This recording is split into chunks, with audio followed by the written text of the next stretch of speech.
नमस्कार मित्रों, आज हमारे साथ चर्चा के लिए शहर कांग्रेस कमेटी के सचिव विशाल सोनकर जी हैं। आज कांग्रेस पार्टी के आए परिणामों पर 10 मार्च को जो चुनाव का रिजल्ट आया था उस पर चर्चा करेंगे और इनसे जानेंगे कि कांग्रेस पार्टी आगे क्या प्रोग्रेस करेगी।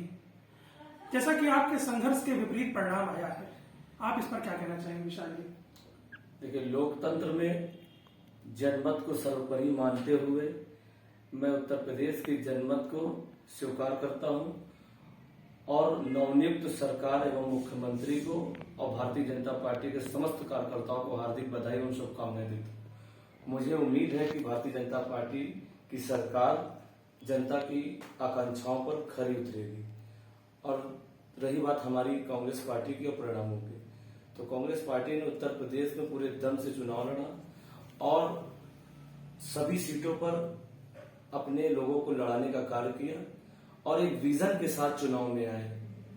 अपना महिलाओं का घोषणा पत्र, युवाओं का घोषणा पत्र, तमाम ऐसे वादे किए जो जन लोक कल्याण के लिए काफी थे। और मैं समझता हूं कि उत्तर प्रदेश की जनता ने हमारे अनेक वादों को अस्वीकार करते हुए धर्म की राजनीति को स्वीकार किया। दूसरा आपसे ये पूछना चाहेंगे, आपके मुद्दों को जनता ने खारिज क्यों कर दिया? मैं बड़े दुख के साथ आपसे कहना चाहता हूं कि उत्तर प्रदेश की जनता ने कोरोना काल एवं भारतीय जनता पार्टी के कुशासन को भूल गई। रेतों में गड़ी हुई लाश, गंगा में बहती हुई लाश भूल गई। उत्तर प्रदेश की महिलाएं हाथरस में आधी रात को बगैर माँ बाप के जलाई गई महिला की और महंगाई को भूल गई। और हमारे देश के प्रदेश के लोग, बेडों पर तड़पते हुए लोग ऑक्सीजन की किल्लत को भूल गए। और हमारा युवा, क्योंकि मैं एक युवा हूं, इसलिए युवाओं की बात करता हूं कि हमारा युवा अपनी बेरोजगारी और बर्बरता पूर्वक लाठियों की पिटाई भूल गया। और बीजेपी ने धर्म का ऐसा पर्दा लोगों की आंखी में डाला कि लोग अपने हित को भूलकर भाजपा के हित को सफल करने के लिए उसे चुन लिए। क्या आपके संगठन ने मेहनत नहीं किया? नहीं, हमारे संगठन ने खूब मेहनत किया। दीदी प्रियंका जी के प्रभारी बनने के बाद ग्राम लेवल से लेकर शहर, जिला, प्रदेश तक के अध्यक्ष एवं तमाम पदाधिकारी बनाए गए और सभी ने चुनाव में पूरी तन्मयता के साथ काम किया। वो बात अलग है कि परिणाम हमारे विपरीत आया, जनता ने हमें रिजेक्ट किया। और हम पूरा प्रयास करेंगे और डबल मेहनत करेंगे जिससे कि आगे आने वाले चुनाव में परिणाम हमारे पक्ष में आए। हारे हुए चुनाव को संगठन और कार्यकर्ताओं के बीच में कैसा साहस भरा कदम उठाकर आप अपने संगठन को मजबूत करेंगे? क्योंकि चुनाव हारे हैं, इसमें कोई शक नहीं है। और हर हार के बाद, हर जीत के बाद संगठन का निरीक्षण और परीक्षण होना चाहिए। और संगठन में ग्राम लेवल से लेकर शहर, जिला, प्रदेश जितने भी जिम्मेदार पद पे बैठे हुए कार्यकर्ता पदाधिकारी हैं, उनका इस्तीफा लेकर और उनसे बेहतर योग्य आदमी को वहां पे स्थापित करना चाहिए, जिससे कि आने वाले समय में कांग्रेस पार्टी और मजबूती के साथ जनता के बीच में कांग्रेस के विजन को ले जाके रखे और जनता कांग्रेस को स्वीकार करे। क्या आपको नहीं लगता कि कांग्रेस के संगठन और नेतृत्व में बदलाव होना चाहिए, जैसा कि विभिन्न पहलुओं पर बड़े नेताओं का कहना है? नहीं, मैंने कहा तो कि चुनाव हारे या जीते, संगठन में व्यापक स्तर पे बदलाव होना चाहिए। अगर जनता ने हमें पूरी तरह से खारिज किया है तो मैं आशा और उम्मीद करता हूँ कांग्रेस पार्टी पूरे संगठन को एक बार फिर से बदल के और नए संगठन को खड़ा करके उत्तर प्रदेश की जनता के सामने रखेगी। गांधी परिवार को कांग्रेस पार्टी से कैसे दूर रखा जाए या प्रमुख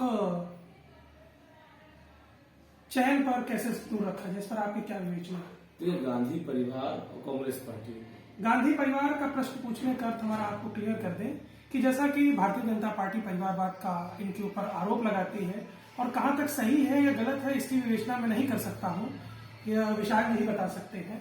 देखिए, परिवारवाद का आरोप लगाना भाजपा का और परिवारवाद को स्वीकार करना, ये दोनों में विरोधाभास है। भारतीय जनता पार्टी को परिवारवाद से कभी परहेज रहा ही नहीं, उसे सिर्फ एक परिवार से विरोध। ऐसा आप क्यों कह रहे हैं? परिवार ऐसा मैं इसलिए कह रहा हूँ कि आपके पास क्या निराधार, आपके पास कोई गहरी बात है? मैं बेशक बताना चाहूंगा, भारतीय जनता पार्टी को परिवारवाद से दिक्कत नहीं, एक परिवार से दिक्कत है, वो है गांधी परिवार। अगर उसे परिवारवाद से दिक्कत हुई, भारतीय जनता पार्टी में अभी या पिछले 7 सालों से जो भी नेता पुत्र आ रहे हैं वो कहीं ना कहीं परिवारवाद की ही पैदाइश है।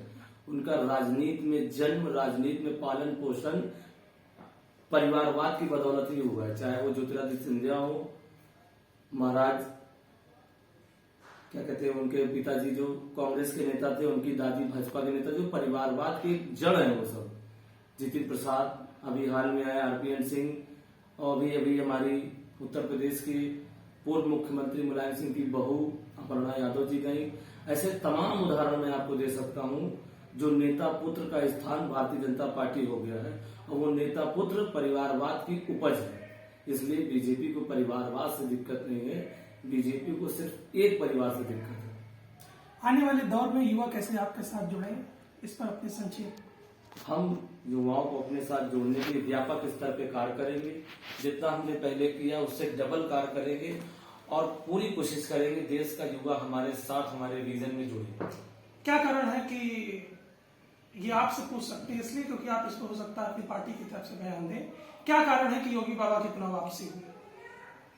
देखिए, योगी सरकार की वापसी का सबसे मुख्य कारण ये है कि भारतीय जनता पार्टी और उसके तमाम संगठन जो कहीं ना कहीं धार्मिक बातें करके और हमारे उत्तर प्रदेश के बहुसंख्यक लोगों के दिमाग में या उनकी सोच में ये डाला गया कि अल्पसंख्यक का भय, हमारे बहुसंख्यक लोगों को अल्पसंख्यक का भय दिखाकर भारतीय जनता पार्टी ने पुनः सत्ता में वापसी का मार्ग बनाया है।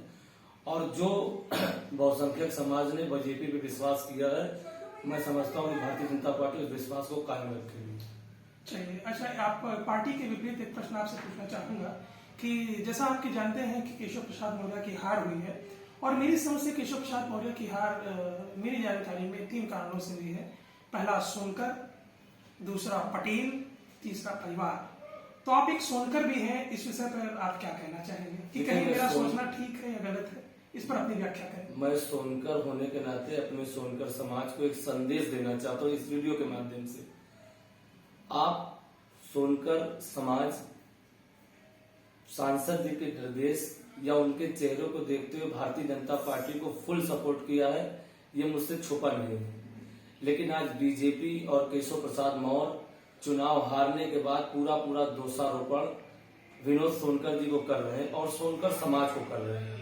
मतलब आपकी उनकी जीत में आपने जो सहभागिता दर्ज कराई है, वो आपकी मेहनत को, आपके समर्थन को बीजेपी कहीं ना कहीं नकारने का कार्य कर रही है। और रही बात केशव प्रसाद मौर्य की हार की, तो केशव प्रसाद मौर्य जी हार का कारण वो स्वयं है। उनकी क्षेत्र से दूरी और जिस परिवारवाद का ढोंग बीजेपी रचती है, वो परिवारवाद सिराथू में कहीं ना कहीं हावी दिखा। सिराथू में केशव प्रसाद मौर्य के पुत्र एवं उनके भाई एवं उनके परिवारजनों ने चुनाव प्रबंधन का कार्यक्रम बनाया और पूरा चुनाव उन्होंने लड़ा। केशव प्रसाद मौर्य बतौर प्रत्याशी सिराथू नहीं गए, या गए तो उनका विरोध हुआ। तो इसलिए परिवारवाद का जो ढोंग बीजेपी रचती है उसका भी चाल चलित चेहरा दिखा। और सबसे बड़ी बात जो आपने कहा विनोद सोनकर जी, तो मैं सोनकर समाज को मैसेज देना चाहता हूं कि आप विनोद सोनकर के पीछे चलकर जो बीजेपी के साथ लगे हुए हैं, वही भाजपा आप पे सवाल उठा रही है और आपको तिरस्कृत करने का कार्य कर रही है। अब भी समय है, अपने समाज को एकत्रित करिए और समाज को सही दिशा में ले जाने का कार्य करिए। चलिए, बहुत बहुत धन्यवाद, बहुत ही अच्छा उत्तर दिया है। कृपया इस चैनल को सब्सक्राइब कर दें और अगर आप किसी भी प्रकार का प्रश्न पूछना चाहते हैं तो नीचे कमेंट सेक्शन पर कमेंट जरूर करें। बहुत बहुत धन्यवाद।